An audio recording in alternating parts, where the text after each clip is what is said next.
పశ్చిమాసియా యుద్ధం సరిహద్దులు దాటుతోందా? ఇప్పటి వరకు ఇజ్రాయెల్ గల్ఫ్ దేశాలనే టార్గెట్ చేసిన ఇరాన్ ఈసారి బ్రిటన్పై గురిపెడుతోందా? హిందూ మహాసముద్రం వరకు దాడులు విస్తరిస్తున్నాయా? ప్రస్తుత పరిణామాలు అవుననే చెబుతున్నాయి. ఇరాన్పై దాడికి తమ మిలిటరీ స్థావరాలను వాడుకోవడానికి అమెరికాకు బ్రిటన్ అనుమతిచ్చిన వెంటనే టెహ్రాన్ నుంచి పవర్ఫుల్ మిస్సైళ్లు హిందూ మహాసముద్రం వైపు దూసుకొచ్చాయి. బ్రిటన్కు చెందిన కీలక మిలిటరీ స్థావరాన్ని లక్ష్యం చేసుకున్నాయి.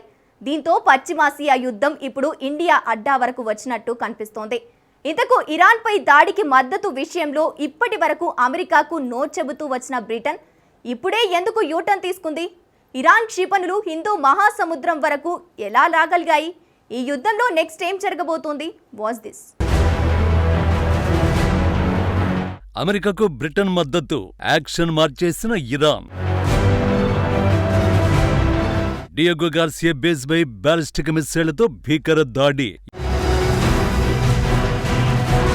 ఇరాన్ హిందూ మహాసముద్రం వరకు ఎలా రాగలిగింది? By the way, I'm not happy with the UK either.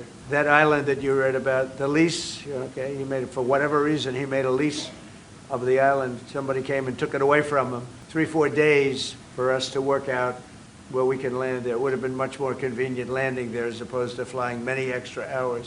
ఇరాన్తో యుద్ధం మొదలైన తర్వాత మిత్రదేశం బ్రిటన్ ప్రధానిపై ట్రంప్ చేసిన విమర్శలే ఇవి. అమెరికాకు అత్యంత సన్నిహిత మిత్రదేశమని చెప్పుకునే బ్రిటన్ ఇరాన్ విషయంలో బాధ్యత నుండి తప్పుకుంటోందని విమర్శించారు. బ్రిటన్ ప్రధాని బలహీనంగా ఉన్నారని, ఉగ్రదేశాలను ఎదుర్కోవడంలో ధైర్యం ప్రదర్శించడం లేదని ఎద్దేవా చేశారు. ఒకవేళ యుద్ధం, రక్షణ విషయంలో అమెరికాకు మద్దతునివ్వకపోతే భవిష్యత్తులో బ్రిటన్తో వాణిజ్య ఒప్పందాలను పునఃసమీక్షిస్తామని హెచ్చరికలు జారీ చేశాడు. దీనికి స్టామర్ కూడా అదే స్థాయిలో బదులిచ్చాడు. బ్రిటన్ ప్రయోజనాల దృష్ట్యా ఏది సరైందో దాన్ని నిర్ణయించడం తన బాధ్యత అన్నారు.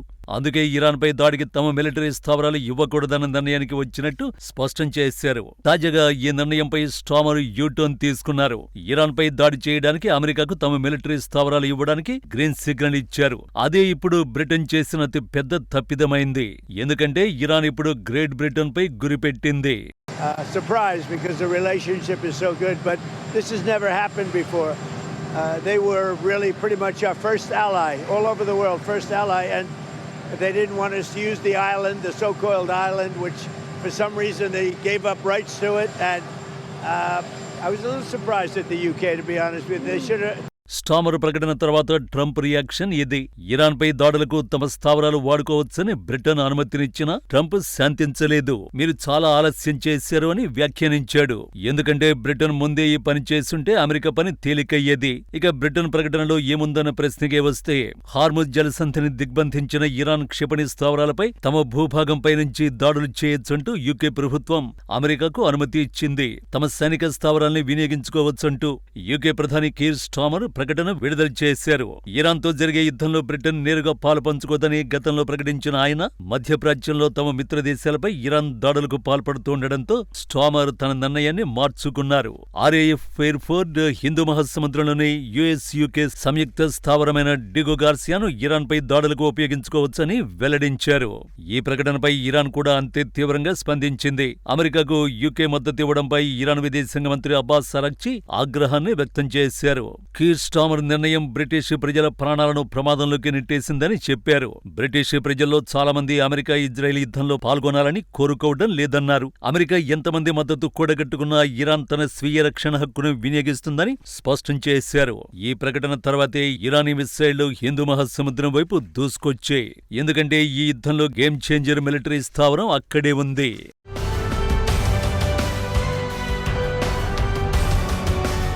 ఇరాన్పై దాడులకు బ్రిటన్ మద్దతు కోసం ట్రంప్ ఊరికే పట్టుబట్టలేదు. ఈ యుద్ధం సుదీర్ఘకాలం కొనసాగితే Britain America joint military base Diego Garcia కీలకమవుతుందని ట్రంప్కు తెలుసు. అందుకే స్టామర్పై తీవ్ర స్థాయిలో ఒత్తిడి తెచ్చారు. హిందూ మహాసముద్రంలో ఉన్న డియోగో గార్సియా ఇరాన్కు 2400 మైళ్ల దూరంలో ఉంది. అమెరికా వైమానిక దళానికి ఇది ఫార్వర్డ్ బేస్ లాంటిది. ఇక్కడ భారీ రన్వేలు, విమానవాహక నౌకలు ఆగడానికి వీలైన లోతైన ఓడరేవు ఉన్నాయి. ఇరాన్పై సుదీర్ఘకాలం పాటు దాడులు కొనసాగించాలంటే అమెరికాకు ఇది అత్యంత అనుకూలమైన ప్రదేశం. పైగా ఈ స్థావరాన్ని ఇరాన్ టచ్ చేయలేదని భావించారు. అమెరికా లెక్క ప్రకారం ఇరాన్ దగ్గరున్న అత్యాధునిక బ్యాలిస్టిక్ క్షిపణుల పరిధి సుమారు 2000 నుండి 2500 కిలోమీటర్లు మాత్రమే.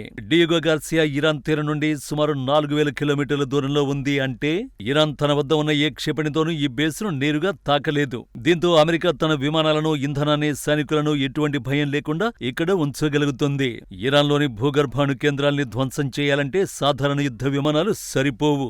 వీటికి B-2 స్పిరిట్ వంటి భారీ బాంబర్లు కావాలి. ఈ బాంబర్లు టేకాఫ్ అవడానికి చాలా పొడవైన రన్వేలు కావాలి. డియేగో గార్సియాలో అటువంటి భారీ రన్వేలు ఉన్నాయి. ఇక్కడ నుండి వెళ్లిన బాంబర్లు గాలిలోనే ఇంధనాన్ని నింపుకుంటూ ఇరాన్పై బాంబుల వర్షం కురిపించి తిరిగి సురక్షితంగా బేస్ కు చేరుకోవడానికి అవకాశం ఉంటుంది. ఈ లెక్కలతోనే డియేగో గార్సియా బేస్ కోసం అంతలా పట్టుబట్టాడు ట్రంప్. చివరికి ఆ స్థావరాన్ని ఉపయోగించేందుకు బ్రిటన్ నుంచి అనుమతి కూడా సంపాదించాడు. కానీ ఆ లెక్కలన్నీ తప్పని ఇరాన్ నిరూపించింది. డియేగో గార్సియాపైకి క్షిపణులను సంధించింది.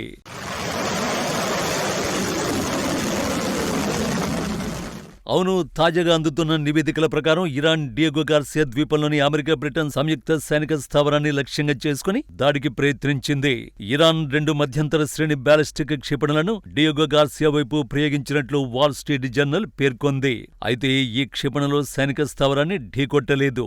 ఒక క్షిపణి గాల్లోనే విఫలం కాగా రెండో దానిని అమెరికా యుద్ధనౌక ఇంటర్సెప్టర్ ద్వారా అడ్డుకోవడానికి ప్రయత్నించింది. అయితే ఈ దాడి ఎప్పుడు జరిగిందనే ఖచ్చితమైన వివరాలను మాత్రం వెల్లడించలేదు. అమెరికా స్థావరాన్ని వాడుకుని ఇరాన్పై దాడులు చేయడానికి బ్రిటన్ అనుమతి ఇచ్చిన కొన్ని గంటల్లోనే ఇరాన్ ఈ చర్యకు పాల్పడింది. నివేదికల ప్రకారం ఇరాన్ వద్ద ప్రస్తుతం సుమారు 2500 నుంచి 3000 వరకు క్షిపణులున్నాయి. వాటిలో ముఖ్యమైనవి ఖోరమ్ షహర్. ఇది 2000 నుంచి 3000 కిలోమీటర్ల దూరం ప్రయాణించగలదు. రెండోది ఇమాద్ 1600 నుంచి 2000 కిలోమీటర్ల పరిధిని కలిగి ఉంటుంది. మూడోది షహాబ్ 3 అండ్ రిజ్వాన్. ఇవి సుమారు 1400 కిలోమీటర్ల వరకు వెళ్లగలవు. కానీ ఇరాన్ తాజాగా 4000 కిలోమీటర్ల దూరంలోని డియేగో గార్సియా వరకు క్షిపణిని ప్రయోగించి అమెరికాను సైతం అయోమయానికి గురిచేసింది.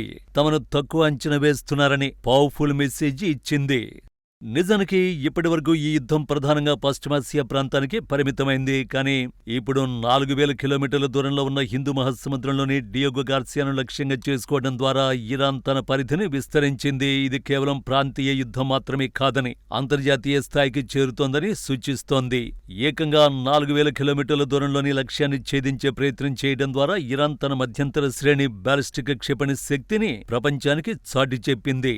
దీనర్థం ఇరాన్ ఇప్పుడు యూరోప్లోని ప్రధాన నగరాలను, ఆఫ్రికాలోని ఇతర అమెరికా స్థావరాల్ని కూడా చేరుకోగలము అని చెప్పడమే. బ్రిటన్ తన మిలిటరీ స్థావరాలను అమెరికా వినియోగానికి అనుమతించడం వల్ల బ్రిటన్ కూడా ఈ యుద్ధంలో మరింత లోతుగా చిక్కుకుపోయే ప్రమాదం ఉంది. ఒకవేళ ఇరాన్ క్షిపణులు డియేగో గార్సియాను నేరుగా తాకి ఉంటే ఆ పరిణామం అమెరికా నుండి ఊహించని భారీ ఎదురుదాడికి దారితీసేది. ప్రస్తుతం లక్ష్యం తప్పినప్పటికీ ఈ ప్రయత్నం యుద్ధం మరింత తీవ్రమవుతుందనే హెచ్చరికను పంపింది. సో ఈ యుద్ధం ఇప్పుడు కేవలం పశ్చిమాసియాకి పరిమితం కాదు. హిందూ మహాసముద్రంలో ఎనీ టైం యాక్షన్ మారిపోవచ్చు.